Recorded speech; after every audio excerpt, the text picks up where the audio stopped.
بسم اللہ الرحمن الرحیم۔ السلام علیکم ورحمۃ اللہ وبرکاتہ۔ میں ہوں عبد الرحیم خان اور آپ دیکھ رہے ہیں ماہرہ اسٹوڈیو یوٹیوب چینل۔ عورت کو اللہ پاک نے صلاحیت دی ہے کہ وہ وقت پڑنے پر والدین کا بیٹا اور اولاد کا باپ بن جاتی ہے۔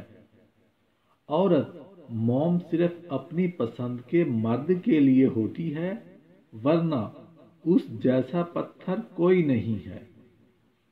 بولنا عورت کا پیدائشی حق ہے اور بولتی ہوئی عورت کو سننا مرد کی پیدائشی بدقسمتی ہے۔ عورت کو اگر وقت، محبت، اعتماد اور سب سے اہم چیز عزت دی جائے تو وہ جان تو دے سکتی ہے مگر کبھی بے وفائی یا دھوکہ نہیں دے سکتی۔ کمزور سے کمزور عورت بھی طاقتور ہو جاتی ہے جب اسے عزت دینے والا مرد کا ساتھ مل جاتا ہے۔ شیخ سعدی رحمۃ اللہ علیہ فرماتے ہیں کہ نیک عادات کی مالک، نیک اور پارسا عورت کسی فقیر کے گھر بھی ہو تو اسے بادشاہ بنا دیتی ہے۔ عورت کے محرم رشتے اگر اسے پیار اور عزت دیں تو وہ کبھی غیر محرم کی محبت میں گمراہ نہیں ہوتی۔ ذلت اور رسوائی کے بعد بھی اگر کسی کو محبت میں قائم دیکھا تو عورت کو ہی دیکھا۔ اگر عورت ذات اتنی گھٹیا، بے وفا اور خود غرض لگتی ہے تو آپ اپنی بیٹی کی تربیت اچھی کرنا۔ عورت سے علم چھین لیا جائے تو جہالت نسلوں میں سفر کرے گی، اور اگر علم کے نام پر عورت سے پردہ چھین لیا جائے تو بے حیائی نسلوں میں سفر کرے گی۔ پیدا کرتی ہے، پرورش کرتی ہے، بولنا سکھاتی ہے عورت، افسوس تمہاری گالیوں میں اس کا نام ہوتا ہے۔ بے وقوف عورت اپنے شوہر کو غلام بناتی ہے اور خود غلام کی بیوی بنتی ہے۔ عقل مند عورت اپنے شوہر کو بادشاہ بنا دیتی ہے اور خود اس کی ملکہ بنتی ہے۔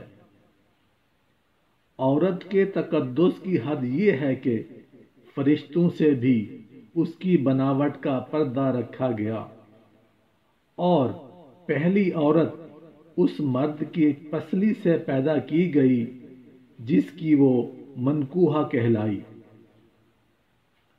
مرد کو خوش کرنے کے لیے کیا کیا کرتی ہے عورت؟ اندر بدل دیتی ہے، باہر بدل دیتی ہے، دل بدل دیتی ہے، صرف اس لیے کہ وہ خوش رہے، ناراض نہ ہو، اس کی نظر نہ بدلے۔ اپنی بیوی کا تہ دل سے شکریہ ادا کریں، کیونکہ وہ موت کی وادیوں سے گزر کر آپ کو باپ بناتی ہے۔ مرد کو عورت کے کردار کی کتنی فکر ہوتی ہے، اتنی فکر اگر اپنے کردار کی کرے تو کتنی عورتیں بد کردار کہلانے سے بچ جائیں۔ یہ حقیقت ہے کہ عورت میں درد سہنے کی عادت ہے، مگر اس کا مطلب یہ تو نہیں کہ وہ درد دیے جانے کی مستحق ہے۔ مرد کا گناہ وقت کے تالاب میں کنکر کی طرح ڈوب جاتا ہے، جبکہ عورت کا گناہ ساری عمر کنول کے پھول کی مانند سطح آب پر رہتا ہے۔ بس یہی ایک حقیقت ہے۔ عورت کے لیے ضروری ہے کہ گناہ کرنے سے پہلے وہ اپنے آپ پر ترس ضرور کھائے، کیونکہ گناہ کرنے والی عورت کو توبہ کے بعد اللہ تو معاف کر سکتا ہے، لیکن یہ لوگ اور دنیا نہیں۔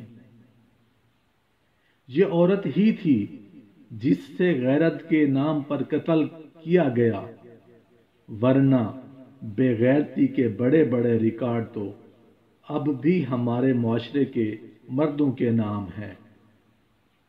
جب تک عورت نہ چاہے، مرد اپنی حد کبھی بھی پار نہیں کر سکتا۔